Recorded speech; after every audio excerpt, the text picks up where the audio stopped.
Ai, pessoal, meu nome é Thiago Granchadeiro, muito bem-vindos ao meu canal. Aqui a gente fala de literatura e de gibizinho, quase que sempre numa coisa de terror, de ficção científica, de mistério, de aventura, tudo isso que é delicioso. Se você também gosta disso, você pode se inscrever e fazer parte dessa bela comunidade de amigos. Deixa seu like, porque ajuda muito. Se você gostar do que você vê por aqui, você pode compartilhar, você pode assinar o meu Apoia-se a partir de R$ 15, né? O link tá sempre na descrição. Mas hoje a gente tá aqui para falar de Não Chame de Mistério, da Yumi Tamura. Vou mostrar para vocês, vai ficar o reflexo ali. Saiu aqui no Brasil pela JBC, deixa eu ver quem que traduziu. Com tradução da Amanda Diniz. Isso aqui foi uma... Eu gosto muito de histórias de detetive. Eu perguntei pro meu amigo, o que que eu leio? Ele falou, ó, tá saindo aí faz pouco tempo, Não Chame de Mistério, você vai curtir, você vai gostar. Aí eu peguei pra ler. Eu olhei essa capa, eu achei assim, não gosto muito desse blur, não. Tem um blur, não gostei. Mas peguei pra ler, comprei. E aí na primeira folheada eu já vi a arte dela e eu falei, cara, isso aqui é muito bacana. Eu senti que eu ia gostar. E eu realmente gostei. Eu vou mostrar algumas artes pra vocês, porque eu não achei ainda no digital. Não sei se eu vou conseguir achar, então eu vou mostrar pra vocês verem. Esse rapaz aqui, que é o rapaz da capa, e o rapaz que vocês estão vendo, é o Totonu. Eu não sei se vou pronunciar o nome dele certo, porque eu não sei se tem alguma entonação que tem que ser diferenciada no nome dele. Mas Totonu, ele é um estudante universitário, tem uma cabeça muito boa, ele reflete muito sobre tudo, sobre as coisas e tudo mais, e aí na primeira história, ele é procurado pela polícia, porque a polícia acusa ele de ter cometido um assassinato. E aí durante toda essa primeira história, que é realmente o primeiro capítulo aqui, a gente acompanha ele se defendendo na delegacia. É só ele sentado na delegacia, argumentando contra os policiais. E né, a gente vê que ele tem esse faro para resolver mistérios, ele é muito bom nisso, porque ele é muito lógico, ele pensa, ele reflete muito nas coisas. E a partir disso ele se envolve em vários casos. Eu também li o segundo volume, o terceiro não chegou ainda, então também já teria lido, porque eu realmente tô gostando muito. Então aqui ao todo eu li acho que 4 casos dele, e é sempre assim, acontece algum problema, alguém mete ele num problema e ele acaba tendo que resolver. Ele não é realmente um detetive de profissão, ele é um detetive de acaso. E deixa eu pegar mais algumas imagens aqui pra vocês, que eu não sei se eu vou acabar mostrando um spoiler. Como eu disse, eu sou muito fã de histórias de detetive e o que eu gostei aqui foi que pegou umas coisinhas em particulares que me atraem muito na discussão do que é uma história de mistério, um romance policial. Romance pensando em literatura, mas uma história policial nos seus padrões. E lá no Japão eles têm uma cultura muito forte de literatura policial, né? Eles têm o Honkaku, tem a escola social, tem muitas variações da literatura policial lá, eles gostam muito. Inclusive, tem alguns vídeos aqui no canal que eu comento um pouco disso. Vou deixar no card aqui, se eu lembrar. Mas uma coisa muito interessante é que cada uma dessas histórias ele vai fazer algum debate profundo ali que ele vai colocar. Então, assim, na primeira história tem todo um questionamento de o que é verdade. Então ele tá ali sendo acusado de um crime e a polícia tá acusando ele, tá investigando, mas tá acusando ele, e ele diz que não, que essa é a verdade dele, ele não cometeu esse crime. E a polícia tem a verdade dela que ele cometeu esse crime. E ele fala, como que a polícia não pode lidar com a verdade? Porque a verdade de cada um muda, a polícia tem que lidar com os fatos. Aí ele dá um exemplo de A tá subindo uma escada, o A tá passando, vem B e esbarra nele e A cai. A vai dizer, B sempre fez bullying comigo, ele me detesta, ele me empurrou de propósito pra me machucar. B vai dizer, eu não sabia que o bullying era tão forte assim, eu não sabia que ele se portava tanto, e foi sem querer, eu só esbarrei nele. A verdade de A é diferente da verdade de B, mas o fato é que eles se esbarraram e que A caiu. Isso é fato, e é isso que a polícia tem que atuar a partir disso. É o que o Totonu vai dizer, né? É o que ele vai dizer. E aí eu pensei na coisa toda do método dedutivo e o método indutivo, que é o quê?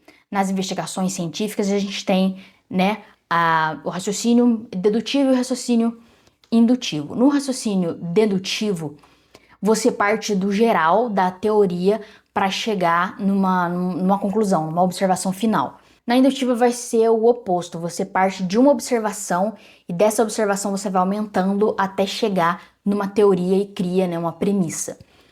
Na dedução, se as premissas são verdadeiras, a conclusão vai ser sempre verdadeira. Na indução, no método indutivo, isso não é verdade. Então, vou usar um exemplo que eu vi enquanto eu pesquisava isso no outro livro que eu li. Todos os mamíferos possuem coração.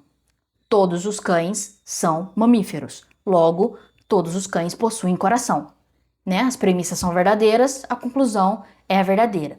No método indutivo, seria o caso do quê? Observa-se alguns cães. Observei 5 cães. Todos esses cães possuem coração.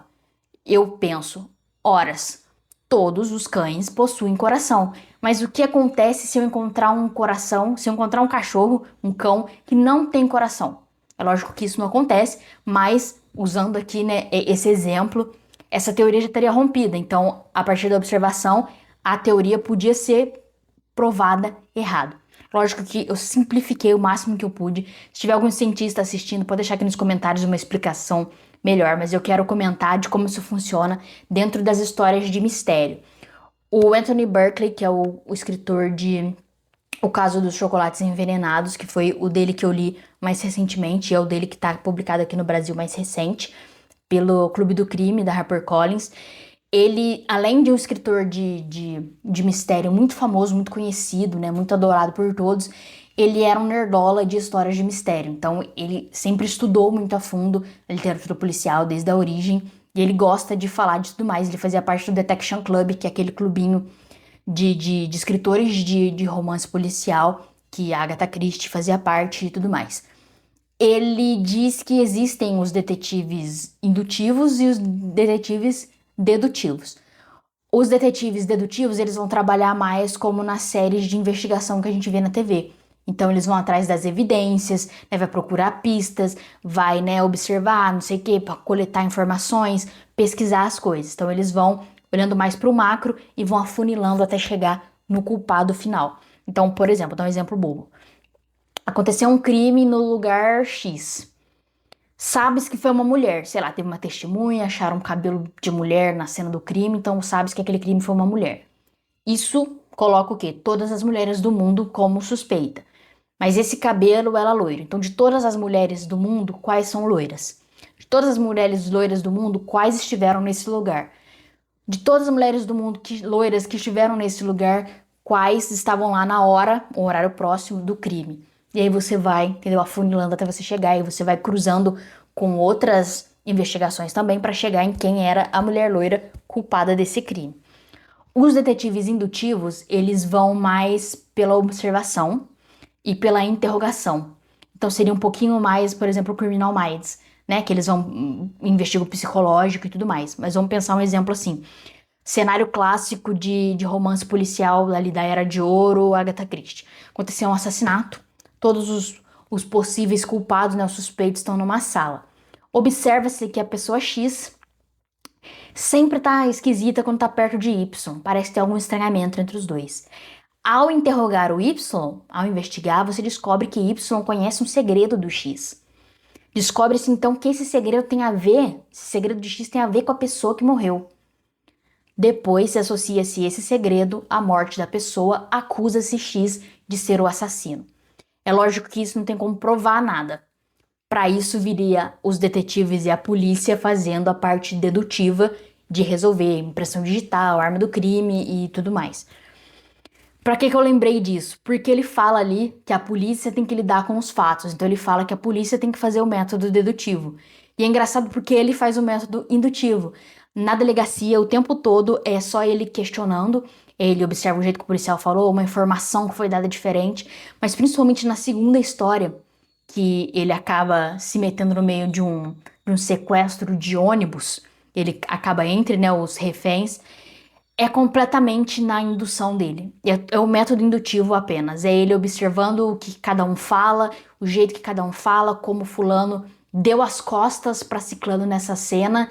E aí ele pensou, olha, isso aí tem alguma coisa. Lógico que só depois que ele vai revelar essas observações dele, mas é todo feito no método indutivo. E eu achei isso muito legal, porque me lembrou isso. Então, eu não sei, eu não vi nenhuma entrevista da Yumi, mas eu acredito que ela seja alguém que gosta muito dessa longa tradição que o Japão tem em histórias de detetive, né? Os Honkaku é o equivalente ao método tradicional, né? A literatura clássica, a literatura policial clássica tradicional é o Honkaku.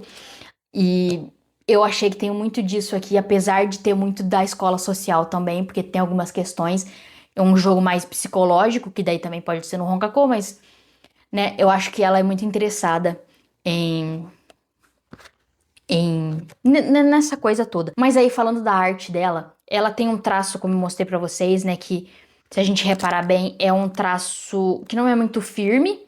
Eu digo traço a linha dela mesmo, né? É uma linha que não é muito firme. Parece até que ela vai e volta em alguns pontos, né? Ela, como se ela riscasse duas vezes.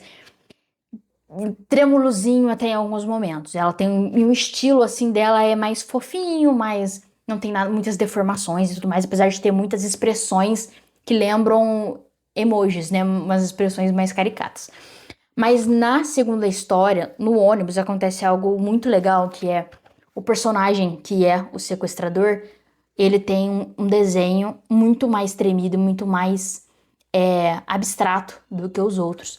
E a partir da abstração ou do traço mais seguro de cada um dos personagens dentro do ônibus, você consegue ver quem tá mais nervoso e quem tá mais tranquilo. Isso eu achei muito legal.